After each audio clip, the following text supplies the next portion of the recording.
Salut à tous, bienvenue sur GTN MNR, la chaîne du trail running pour une nouvelle semaine sur l'info du trail, l'actu. On va se retrouver cette semaine pour parler un peu Grand Raid de la Réunion qui arrive dans 15 jours. Triche sur le Nice by UTMB, vous en avez peut-être entendu parler. Et il n'y aura pas de grosse actu cette semaine car alors j'ai pas trouvé forcément d'actu forcément très intéressante.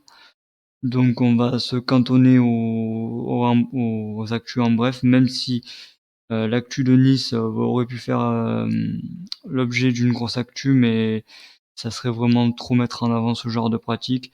Il faut en parler certes, mais bon, il faut aussi pas leur donner une grosse importance, c'est pas nécessaire. Donc sur ce, et on terminera par ces actus par des actus sur route, car c'était pour compléter un peu la chose, et c'est quand même des actus assez importantes. Donc sur ce, on se retrouve de suite pour les en bref. Et du coup, nous voilà pour les actualités en bref.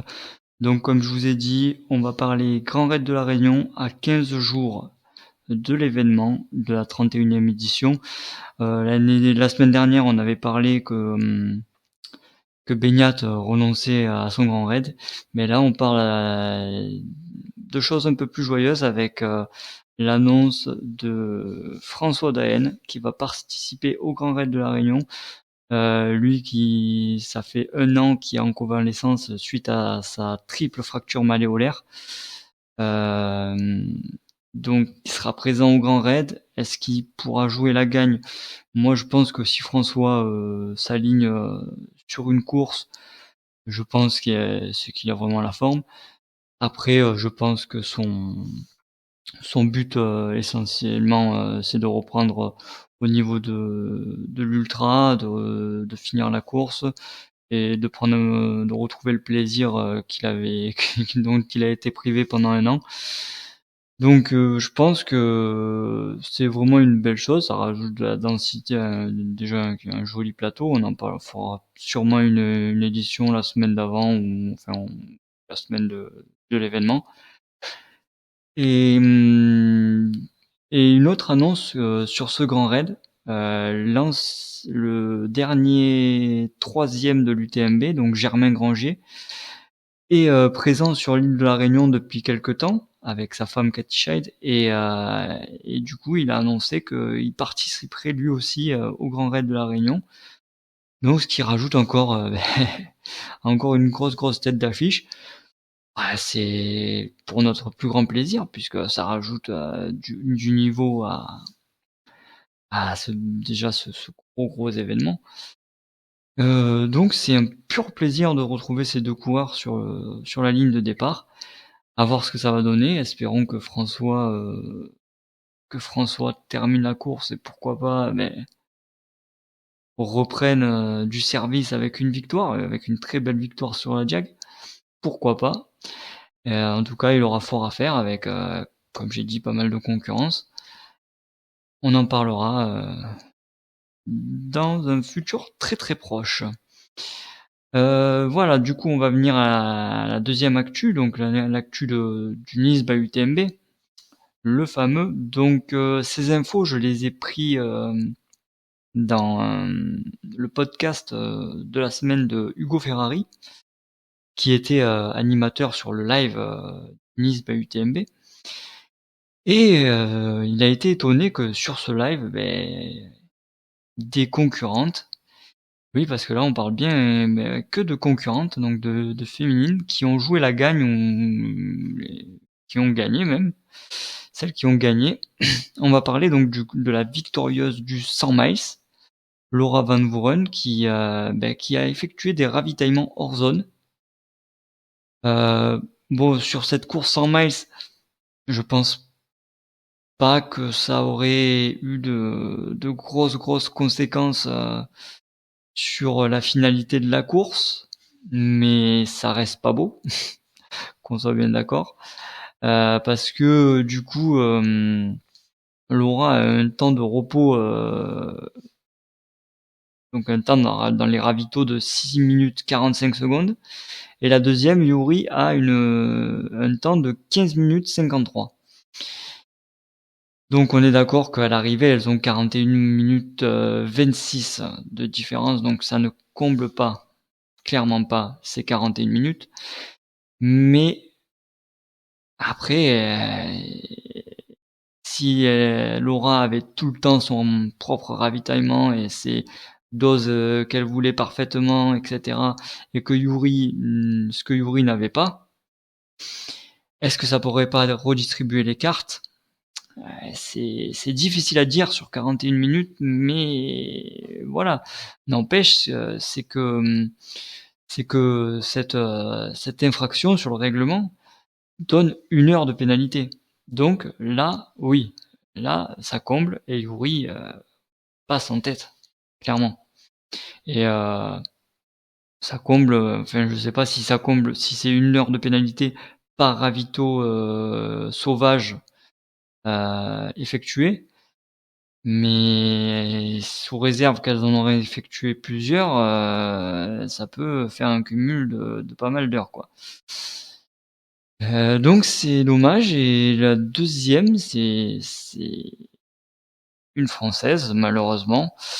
Marine Quintard, la victorieuse du 50K de ce Nice by UTMB. Donc, on l'a vu au ravitaillement du plateau Saint-Michel, se ravitailler avec l'assistance.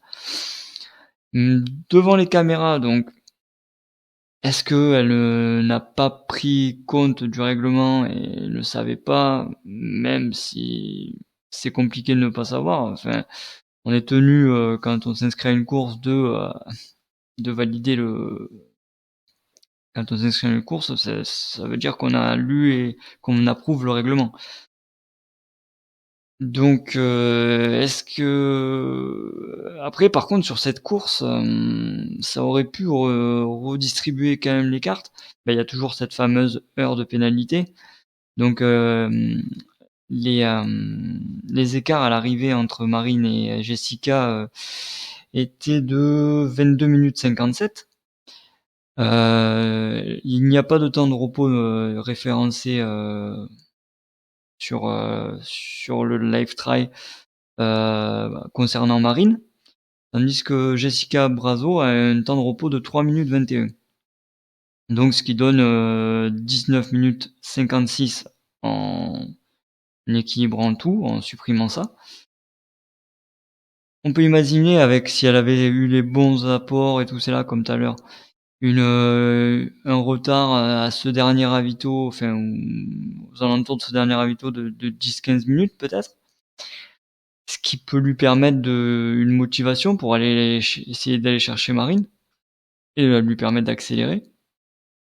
Alors je ne sais pas si elle aurait pu ça. Après c'est pareil, avec des si on refait une course, mais on n'empêche qu'il y avait 7 heures de pénalité et qu'à l'arrivée il y a que 22 minutes 57 secondes entre les deux. Donc Jessica aurait dû être déclarée vainqueur. Et malheureusement, l'UTMB n'a pas fait le nécessaire et a laissé tel quel le classement. Et donc, du coup, on va parler un peu de ça. Donc, on est tous d'accord là-dessus que déjà tout le monde doit montrer l'exemple. Tout le monde doit essayer d'être le plus clean possible, doit respecter le règlement et tout ça. Ça, il n'y a pas de problème, il faut. Et les têtes d'affiche doivent encore plus le faire parce que les gens s'identifient un peu à ces personnes et ils se disent si ces têtes d'affiche le font, pourquoi moi je le ferai pas? En plus, ils gardent leur première place. Moi, je vais jouer la, je sais pas, 30e place, ou, je sais pas, ou 20e place. Ah, ça, on va pas me dire, c'est bon, t'es déclassé. T'es 20e, les premiers, ils sont pas déclassés, le 20e, il va pas être déclassé. Ce qui est dommage parce que ça me fait un peu une mauvaise image, donc on va se baser un peu sur l'histoire, sur le cyclisme. Le cyclisme, on est beaucoup à penser que cyclisme égale dopage. faudrait pas qu'en trail, ce soit cyclisme égale tricherie. Et je veux pas, attention, je veux pas dire que tous les cyclistes sont dopés, hein, loin de là. Mais c'est une mauvaise image qu'a pris le cyclisme, c'est malheureux. Après, une fois qu'on a eu cette image qui nous colle à la peau, c'est difficile de s'en détacher, quoi. Donc il faudrait pas que le trail soit résumé à la tricherie et tout ça, et donc il faut que ce genre de pratique soit puni euh, sévèrement. Tu déclasses carrément la personne. S'il y a récidive, ben, tu suspends, etc. Mais il faut pas que ça reste impuni comme ça. Sinon, ben, ça va être quoi? Ça va être chacun fait ce qu'il veut, quoi. Mais pas de règlement. Tu mets pas de règlement, comme ça chacun fait sa popote et chacun fait son truc. Donc c'est très bizarre cette réaction, surtout d'un grand groupe UTMB qui doivent essayer d'être le plus clean possible. C'est vraiment ouais, j'ai du mal à comprendre. Et bien sûr, ouais, je parle des sanctions, mais je parle des sanctions aux avant-postes, mais aussi pour le cœur du peloton. Hein. Si t'es chopé et que tu finis 40e, tu dois être puni aussi, hein, autant que les autres. Hein. C'est un truc que je supporte pas, moi, ça. Forme de triche, je trouve ça inadmissible et je vois pas le plaisir qu'il y a à tricher, en fait. Tu gagnes, ouais, mais t'as triché. Donc t'as pas gagné, en fait, parce que t'as été obligé de mettre un stratagème en place pour pouvoir potentiellement gagner. Ou gagner des places, enfin, etc. Donc, bon, je trouve pas ça kiffant, mais bon. Chacun son délire. Du coup, on va passer sur les deux gros événements en route de ce week-end. Donc le 20 km de Paris. Et suite à côté masculin, en tout cas, 2 années précédentes remportées par les Français, ben, cette année ce n'est pas le cas. Et tant côté féminin que masculin, ben, c'est les Kenyans qui l'ont emporté. Donc victoire chez les hommes du Kenyan Tabarak en 57-32, suivi du français Hassan Chadi en 57-36. Et troisième, le norvégien Norstad Moen, 8 secondes derrière. Mais ce qu'il y a d'important sur cette actu, et tant chez les hommes que chez les femmes, c'est qu'il y a 5 Français dans le top 10, donc Hassan Sadi deuxième, Morad Amdouni quatrième, Étienne Daguinos septième, Nicolas Navarro huitième, Emmanuel Levis neuvième. Et chez les femmes, il y a aussi 5 Françaises dans le top 10. Donc il y a Mekdes Woglu deuxième, Anaïs Kemener troisième, Margot Siraki quatrième, Mélanie Allier septième et Latifa Mokhtari huitième. Et c'est vraiment très très bien. Il y a une très grosse densité française. Bon, on est d'accord, il n'y avait pas peut-être tout le gratin mondial.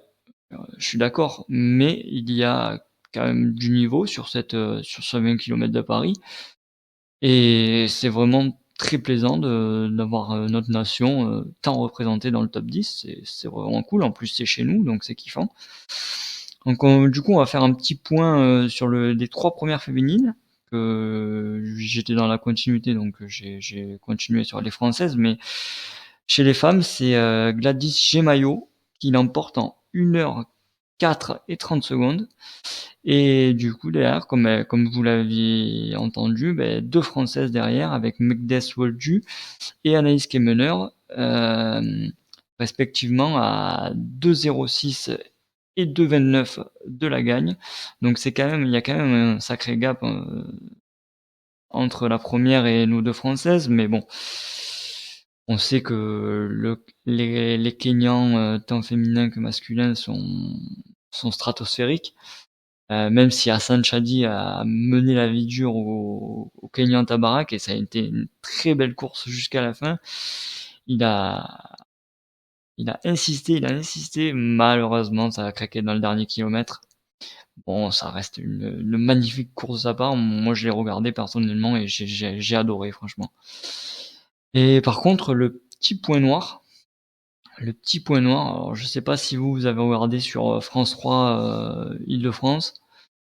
Les commentateurs, désastreux, hein. Franchement, désastreux. Je préfère 10 fois les commentateurs des des trails genre UTMB ou quoi, qui savent un minimum de quoi ils parlent. Et là, on dirait qu'ils avaient mis les mecs ici, et les mecs, ils étaient là et ils savaient pas vraiment ce qu'ils foutaient ici. Ils étaient là, ils commentaient une course, voilà. Aucune émotion. Une erreur, et il dit que le dossard 391, c'est un dossard femme porté par un homme. Non, c'est Gladys Mayo. Enfin, c'était un peu la fête à la saucisse, ma foi. C'est vraiment dommage d'avoir de piètres commentateurs comme ça sur un joli événement qui est le 20 km de Paris. Après, je sais pas s'il était retransmis autre part. Moi, j'ai vu qu'il était retransmis sur France 3, donc j'ai regardé sur France 3, mais voilà. C'est dommage. Et du coup, quatrième info, ben, le record de Kiptoum au marathon de Chicago. Donc, je n'ai pas regardé la course malheureusement, donc je pourrais pas forcément trop en parler, voir ce qu'il a fait.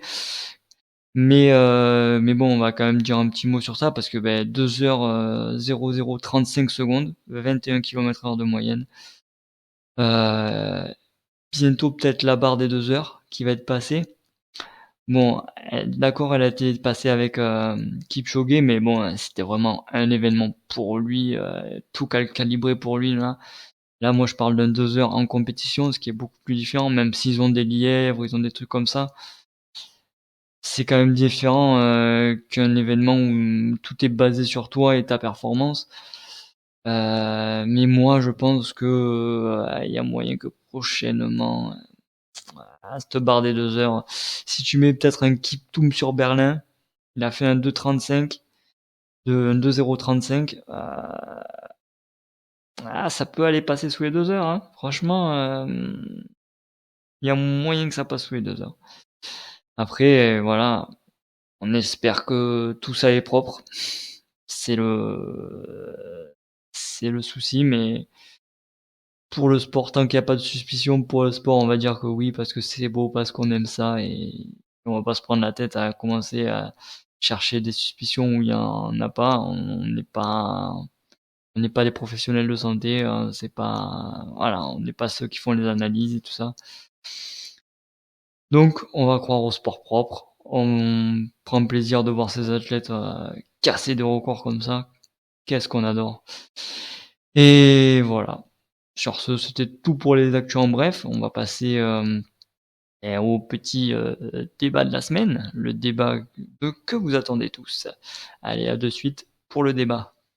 Et nous voilà pour le débat hebdomadaire. Alors, comme vous pouvez voir la question, la responsabilité du trailer sur les événements. Car je trouve que maintenant, on est beaucoup trop assisté au niveau, ben, au niveau de ceux qui participent aux événements.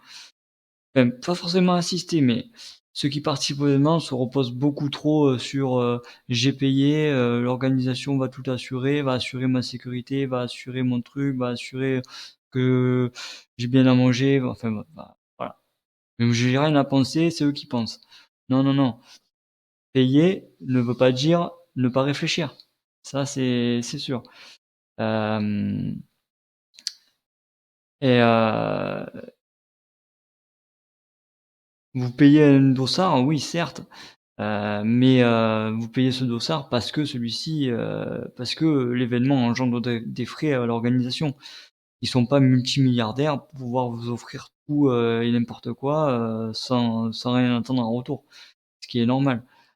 Il faut qu'ils se retrouvent un minimum pour pouvoir assurer d'édition en édition. Sinon, tu fais une édition et tu t'arrêtes. Pas possible. Euh, Après,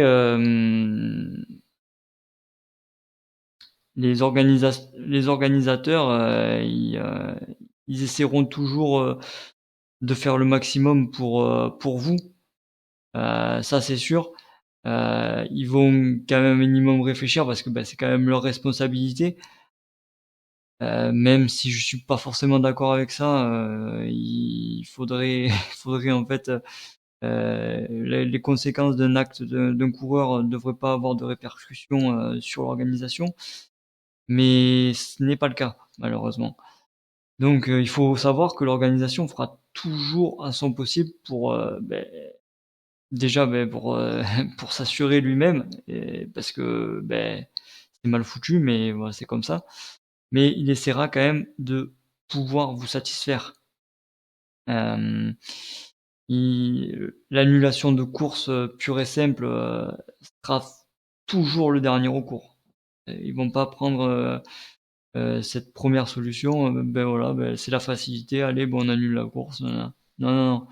Ils ont travaillé pendant plus d'un an sur ce projet, sur cet événement. Ça les fait tout autant chier que vous, d'annuler l'événement et heu et ils n'ont absolument pas envie de ça. Faut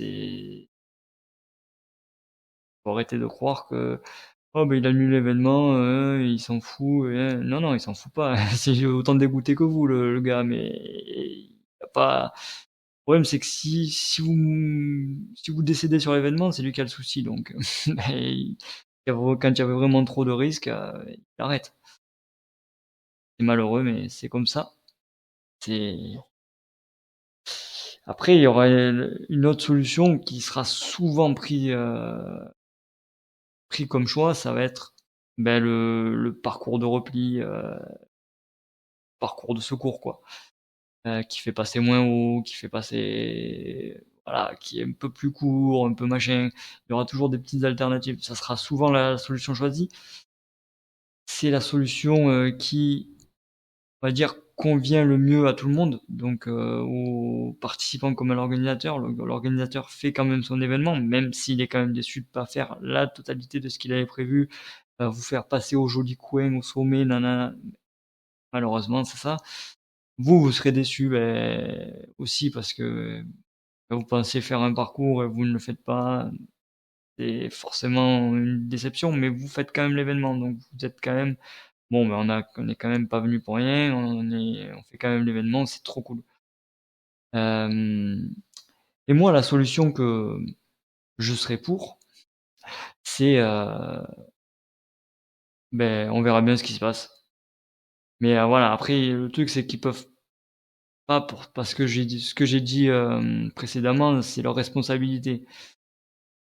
Il faut voilà, tant qu'il y aura ça, il y aura très peu de possibilités que ça se passe comme ça, mais le truc, ça serait, on verra bien ce qui se passe. Le trailer est grand pour regarder, la météo et voir, si, oui ou non il désire prendre le départ avec les conditions annoncées.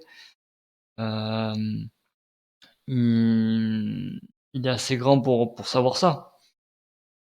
Après, voilà, comme j'ai dit, tant qu'il y aura cette histoire de responsabilité, envers les autres, envers les concurrents, ça ne se passera jamais malheureusement comme ça.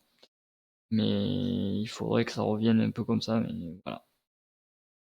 On va passer aux quelques points que l'organisateur doit assurer. Donc il doit assurer, un balisage convenable parce que, il se casse la tête quand même à faire un parcours. Faut quand même que le parcours soit réalisé, de manière, déjà en complet et de manière, sécuritaire, quoi. Mais ça n'empêche pas que vous pouvez avoir le tracé GPS sur votre montre, sur votre téléphone, toujours dans un but de retour vers l'autonomie maximum. Si vous ratez, une bifurcation ou quoi, votre montre vous le dit. Ou, si vous voyez plus de GPS, de balise, vous sortez votre téléphone si vous avez pas de montre et vous regardez: «Ah je suis pas sur le parcours, il faut que je reprenne là». Voilà.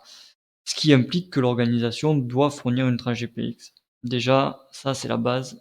Il faut fournir une trace GPS même si, d'accord, il y a certaines organisations que c'est compliqué parce que ça passe dans des voies privées et s'ils mettent qui sont spécialement ouverts pour la course, Et s'ils mettent le GPX à disposition, ben, ça va engendrer des passages réguliers dans cette voie privée qui peut entamer les relations avec les propriétaires et les propriétaires vont dire bah, en fait non, t'arrêtes de passer par là quoi. C'est voilà, c'est toute cette logistique, c'est vraiment chiant et j'ai vraiment chapeau aux organisateurs parce que il faut se prendre la tête pour tout le monde, pour un tout et pour un n'importe quoi et voilà. Ce qu'il doit assurer aussi, ben, c'est un ravito, le ravito quoi. Même si moi, là, pareil, je serais plus partisan pour un drop bag. Comme ça, chaque coureur met ce qu'il veut dans son sac. Il envoie au ravito ou à la base vie, enfin, comme selon l'organisation, comment c'est foutu. Comme ça, le concurrent peut pas dire ah ouais, mais il y a pas de coca, mais il y a pas de truc. Coca, ça te détruit la santé, donc il y en a pas, il y en a pas. Tu prends de l'eau pétillante, tu prends du machin, voilà. Et comme je vous dis, ouais, je serais plus partisan du drop bag, comme ça, si le mec a envie de se mettre sa bouteille de coca dans son sac, il met sa bouteille de coca dans son sac. C'est pour moi, voilà, il y a toujours un retour vers un maximum d'autonomie et arrêter l'assistanat à la limite. Tu fais un ravito simple, tu mets de l'eau, deux trois fruits différents, basta, pas plus, pas plus. Le mec, il veut sa compote haut de gamme, machin, ben ça s'arrange pour l'avoir.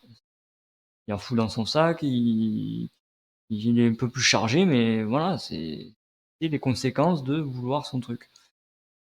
Voilà, avant, ils partaient avec des sacs de rando, carrément, sur les courses. Donc, bon, c'est pas rajouter deux compotes qui vont même si on est toujours à la recherche de un peu plus de performance, et moi le premier, hein.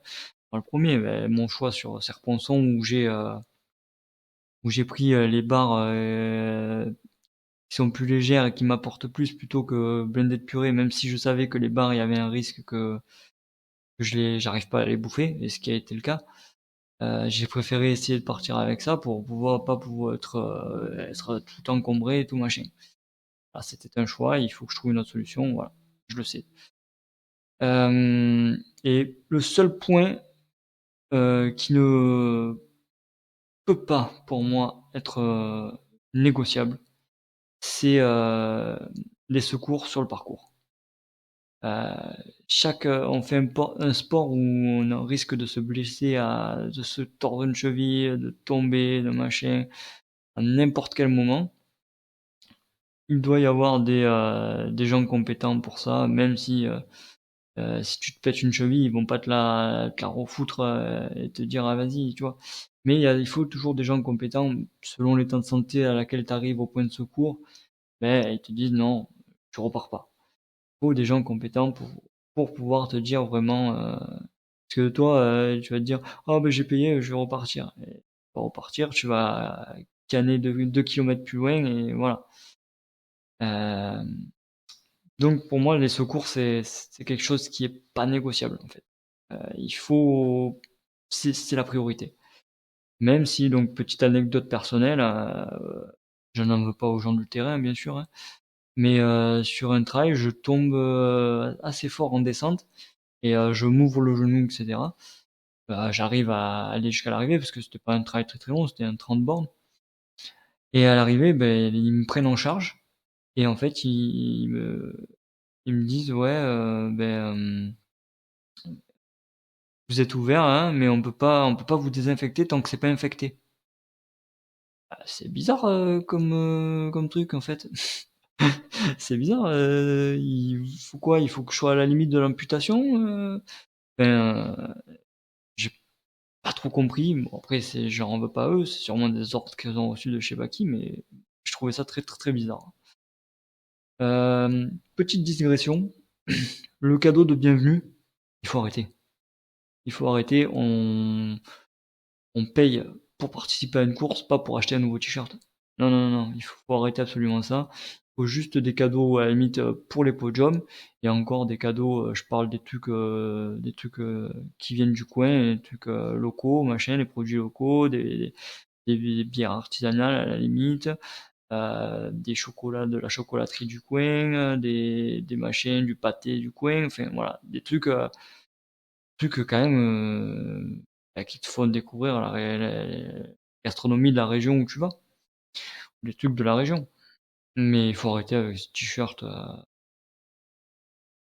On vient pas acheter un t-shirt ou une paire de chaussettes en fait. Et donc tout ça supprimé ou réduit ou amélioré, nanana, ben, ce qui engendrerait peut-être sûrement une réduction du coût du dossard. Je sais pas quel pourcentage est pris par ça, pris par ce truc, je sais pas la réduction que ça ferait, mais je me doute que ça réduirait le coût grandement. Maintenant, on va passer au ce que le trailer doit assurer. Et quand on s'inscrit sur une course, donc bah, déjà le premier truc qui doit à s'assurer, bah, c'est lire le règlement, parce que quand tu t'inscris sur une course, tu acceptes le règlement. Et comme on l'a vu sur le Nice by UTMB juste avant, euh, il faut euh,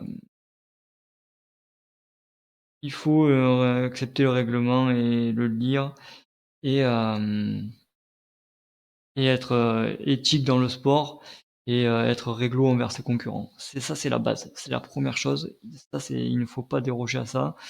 Et il faut qu'on se batte pour la gagne ou qu'on se batte pour la dernière place pour passer les barrières horaires.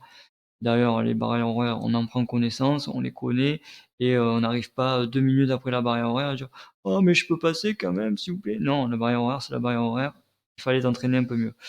Et justement, ce que le trailer doit assurer, c'est ben, être en sécurité, donc s'assurer de la météo et selon la météo avoir les bons trucs, les bons vêtements nécessaires.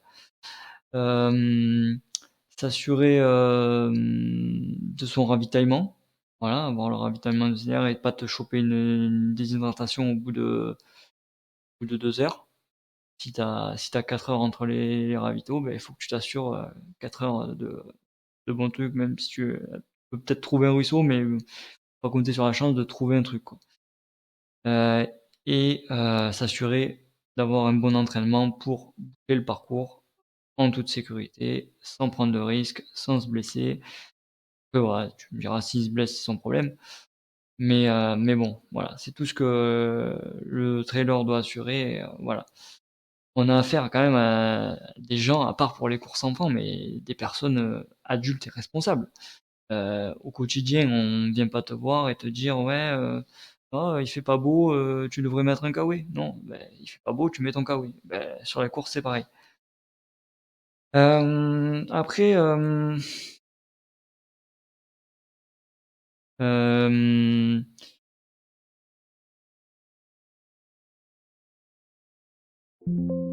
et après, du coup, ben voilà, moi, comme pour petite conclusion, je serais pour venir sur des bases un peu moins assistées.